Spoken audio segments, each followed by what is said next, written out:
স্বদেশীর সঙ্গে সপ্তমীর খাওয়া দাওয়ায় ফুটকায় আমরা আজকে কসবাই কোথায়? দেখুন, কলকাতায় স্ট্রিট ফুডে কাবাব জিনিসটা ভয়ঙ্কর প্রচলিত একটা ছিল না।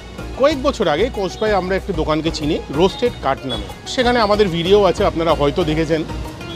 যদি না হয় সেটি পরে এসছে কাবাব চায় এই নামে। বোসপুকুরের যে পুজোটা তার খুব কাছে।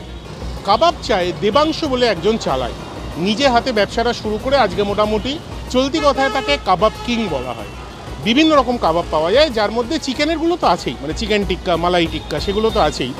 খুব ইন্টারেস্টিং কিছু জিনিস পাওয়া যায়, যেমন একটা হচ্ছে মাছের ফিশ কাবাব, একটা হচ্ছে মাটন চাপলি কাবাব। পাকিস্তানে যেটা হয়, পাকিস্তান যায়নি, কাছাকাছি। আরেকখানা হয় একটা মজার চেলো কাবাব, বাটার রাইস, 2-3 রকম কাবাব, ভেজিস, খুব খুব মজার জিনিস। আপনারা সপ্তমীর দিন কোথায় যাচ্ছেন, সন্ধ্যেবেলা কোথায় যাচ্ছেন? কাবাব চাই can be a very good option.